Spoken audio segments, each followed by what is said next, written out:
Bonjour et bienvenue dans le podcast Samedi de lire, édition Bulle d'été. Aujourd'hui, Marie-Claire, tu es là pour nous présenter une trilogie. On dit ça comme ça? C'est pas une trilogie. Non. C'est une série parce qu'il y a 5 volumes. Ah, quand même. Et c'est parce que je te présente les 3 premiers que j'ai lus, mais les 2 autres sont derrière toi, là. OK. dans la pile à lire.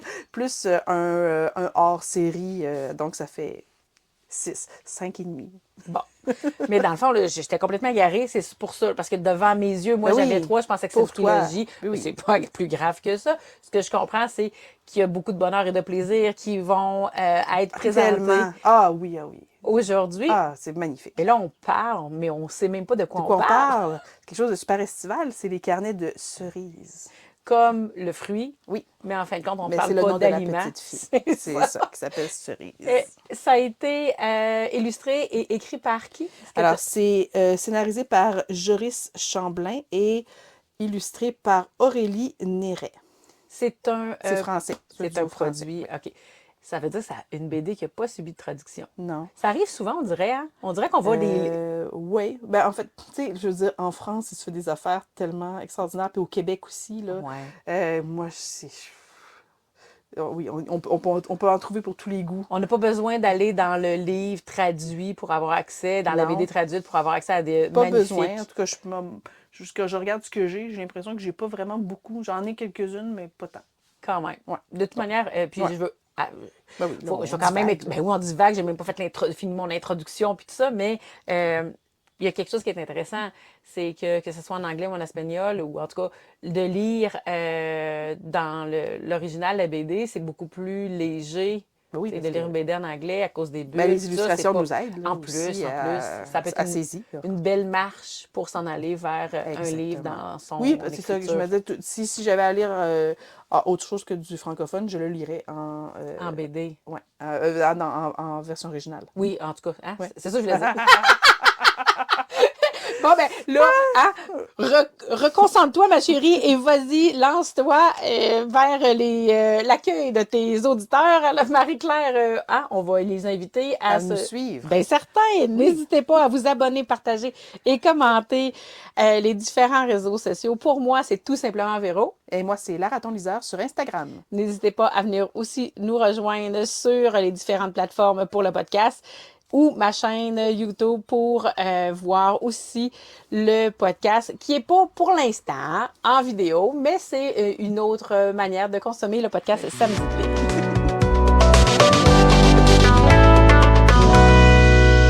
Marie-Claire, une série de 5 tomes plus un genre de... Un hors-série. Un hors-série. Dans le fond, ils ont-tu chacun leur sous-titre? Ils ont-tu Oui. Oui, c'est ça. OK. Oui, Fait que dans le fond, exactement. Ben, c'est l'histoire d'une jeune fille à travers 5 aventures, mais qui a toujours quand même une espèce de fil d'Ariane là, qui va nous suivre là, tout au long de la série. Alors, tu sais, si je vous présente, par exemple, dans les carnets de cerises, qui est le nom de la série, il va y avoir le tome 1, Le zoo pétrifié, publié en 2012. Le deuxième, c'est le livre d'Hector, publié en 2014. Ensuite, on a Le dernier des 5 trésors en 2015, La déesse sans visage en 2016, des premières neiges au Perséide en 2018 et le hors-série Les carnets de cerises et Valentin, qui, je n'ai pas la date, mais ça doit être après, j'imagine. Donc, mais la série se termine avec le tome 5. Et puis, pourquoi je vous en reparle aujourd'hui alors que le dernier a quand même été publié il y a 5 ans? Parce que c'est une série qui est encore disponible. Puis solide, là, je la vois souvent. Oui. Là, elle est comme mise en présentoir. Mais regarde-moi ça, c'est lourd, c'est une histoire qui est très généreuse. Pour ok? ceux qui entendent des petits bruits, là, c'est Marie-Claire qui manipule le livre. Je pensais que tu parlais des oiseaux en Il y a, arrière. ça se peut aussi que ce soit la faune qui l'accompagne. Tu vois, il y a vraiment beaucoup de matériel dans chacune des bandes dessinées. C'est présenté en première page, un peu comme un journal intime ou un carnet ou ça s'appelle le carnet de cerises. Donc, on a la jeune cerise qui, au tout début des aventures, elle a 10 ou 11 ans à peu près. Elle termine son école primaire. Sais-tu, je veux pas te couper puis je veux pas amener cet épisode tout partout, mais une des raisons pour lesquelles j'ai hésité à m'acheter le premier Je pensais livre... que c'était trop jeune. Ouais. C'est pas vraiment pas trop jeunesse. OK. Non.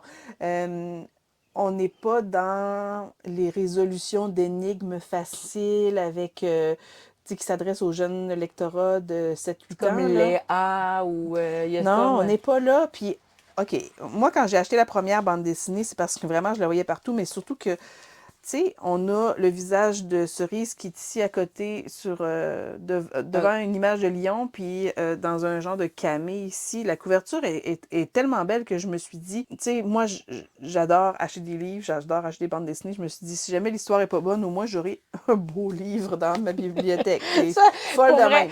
non, c'est évident Mais que les auditeurs qui apprennent à te connaître, bon, c'est une base.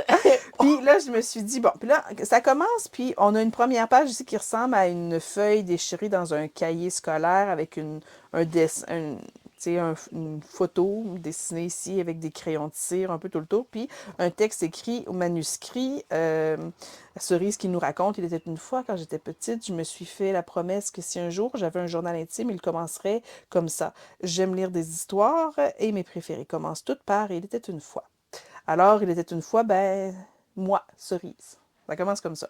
Là, tu as quelques pages comme ça où tu vois que c'est vraiment son journal, puis elle parle de sa vie, tout ça. Et ensuite, on tombe dans Le traditionnel le BD. véritable récit ici. Donc, on a Cerise qui est une jeune fille qui vit avec sa maman, puis qui est très curieuse de son environnement et des gens qui vivent autour de chez elle. Donc, elle remarque à un moment donné qu'il y a un monsieur qu'elle ne connaît pas, qui se promène dans la forêt avec des pots de peinture, puis un perroquet dans une cage, puis qui va dans le fond de la forêt faire des choses, mais elle ne sait pas quoi. Fait qu'elle, ça l'intrigue.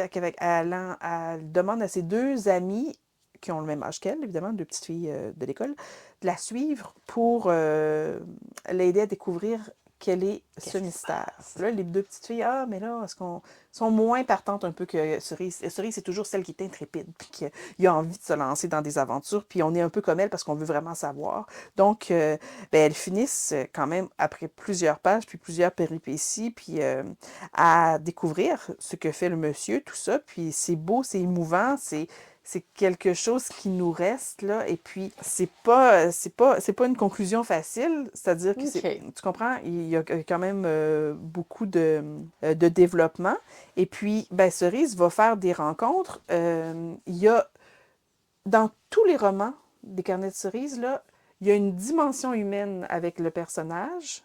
Il y a des complexités au niveau du comportement, au niveau des interactions avec ses amis, sa famille, qui sont importantes puis qui sont très, très bien dosées, je trouve, qui nous amènent à être attachés au personnage, à avoir envie de savoir comment elle va évoluer au fil des bandes dessinées. OK. Donc, dans le fond, à travers l'écoute que tu viens de me... Ben, les informations que tu viens de me partager, je dois dire qu'il est peut-être plus aussi rapidement relégué à la BD enfantine, la Non, BD c'est... jeunesse. Non, puis je te dirais que ça fait vraiment... ça respecte l'intelligence des enfants qui se mettraient à lire cette bande dessinée-là, dans le sens où c'est pas une BD, comme je te disais tout à l'heure, là, j'avais utilisé l'adjectif facile, là, dans le sens où c'est pas...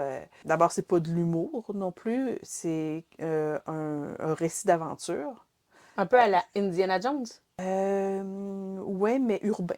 OK. Non, non, mais c'est En correct, fait, c'est l'image. plus, c'est vraiment dans tous dans toutes les bandes dessinées, dans toutes ces aventures, elle va vraiment au-devant de l'humain. Elle va vraiment essayer d'aider des gens qui semblent avoir besoin d'elle ou d'aide, même si des fois elle arrive d'une façon un peu maladroite, puis qu'on dirait qu'elle va déranger tout le monde, puis les adultes autour d'elle lui disent là, mets-toi un peu de tes affaires là, Il y a des mais personnages maladroits à tout groupe d'âge, dans chacun oui, des romans, puis même dans la vie. Fait que... elle est hyper attachante. Puis dans le tome 2, dans le livre d'Hector, elle va rencontrer une dame qui va toujours louer le même livre à la bibliothèque à tous les jours depuis des années. Donc, Curieux. il n'est jamais disponible à la location parce que c'est toujours elle qui le reloue. Donc, Tu fais-tu partie de la BD?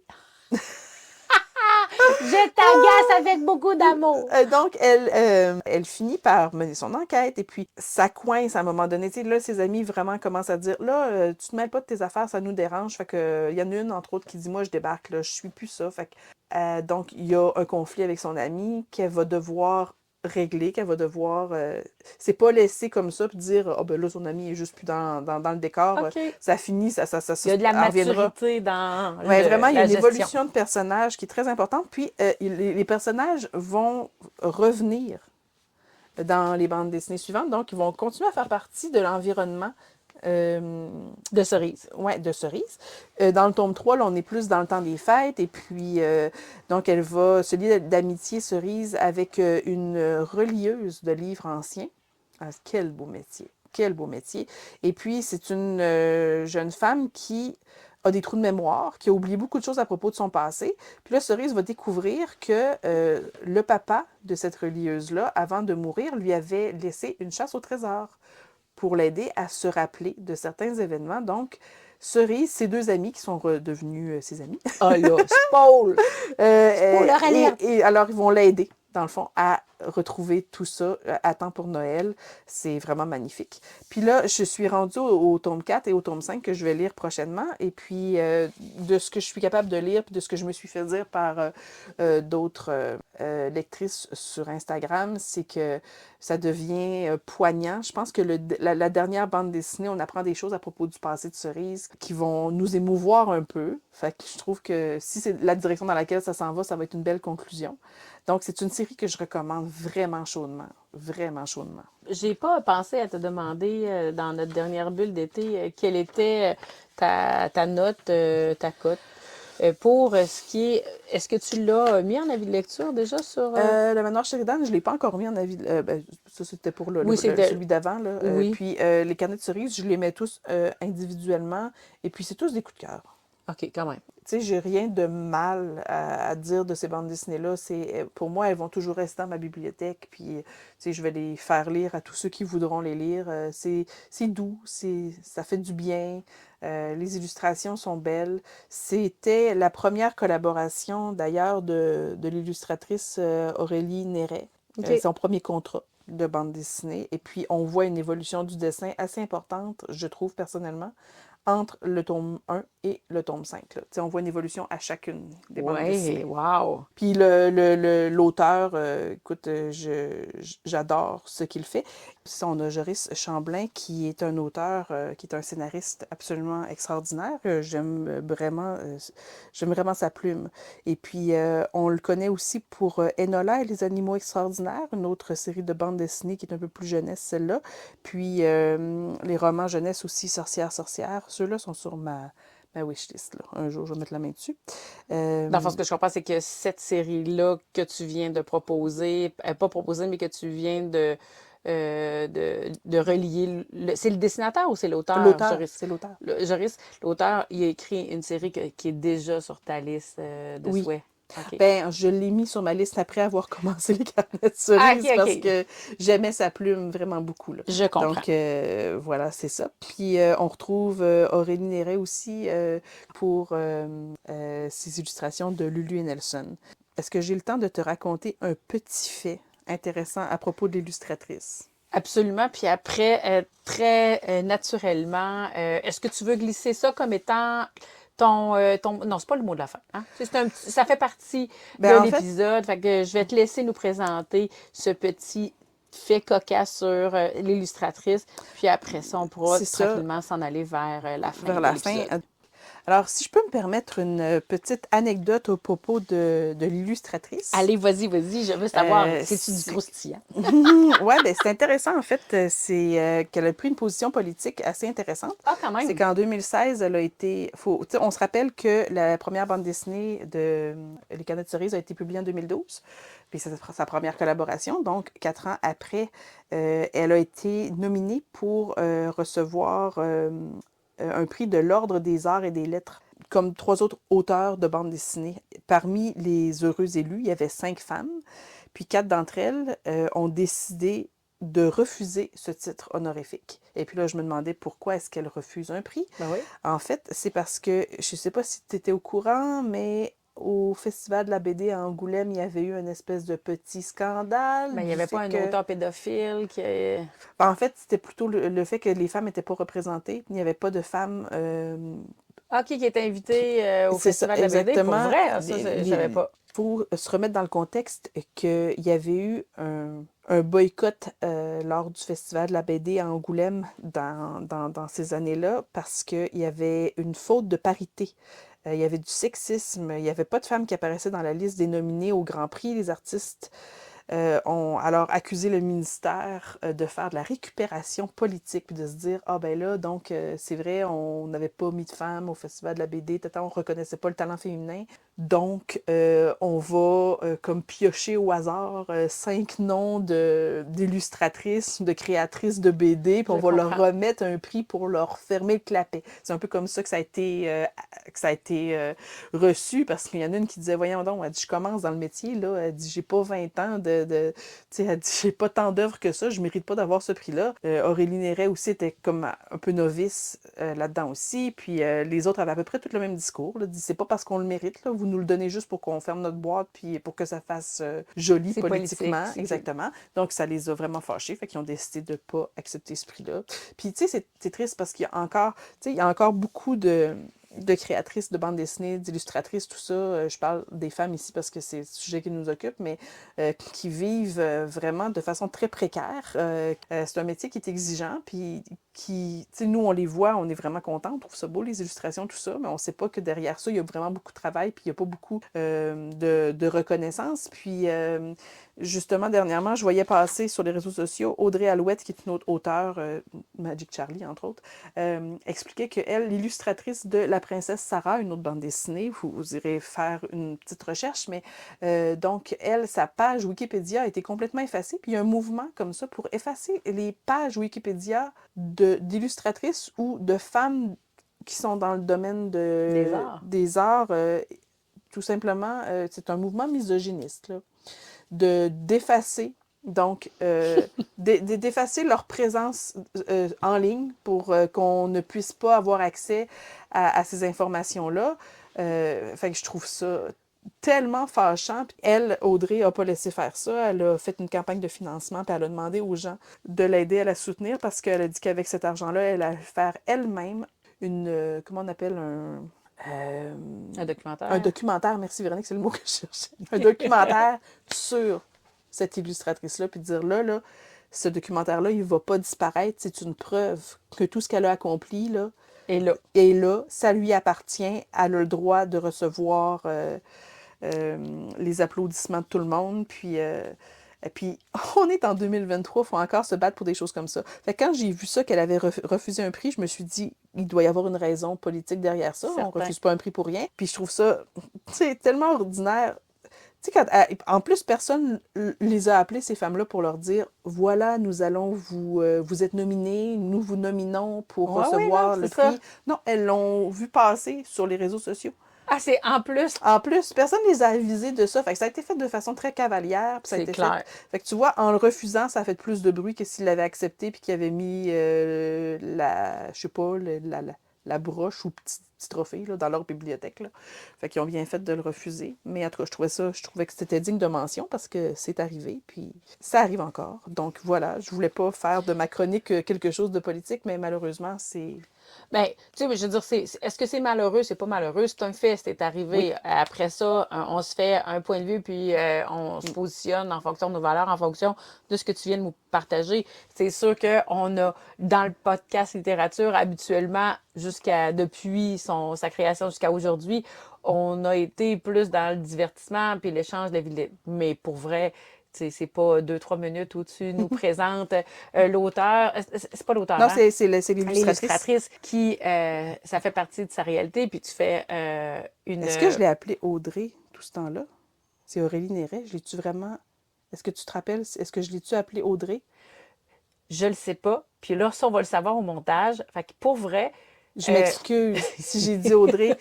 Si j'ai dit Audrey, c'est parce que j'ai présenté Audrey Alouette aussi en même temps. C'est Aurélie Néret. Hein? Je pense que tu as bien fait le truc, mais à tous les auditeurs qui sont encore là, qui n'ont pas été apeurés par la petite pointe pas la petite pointe, mais le petit moment...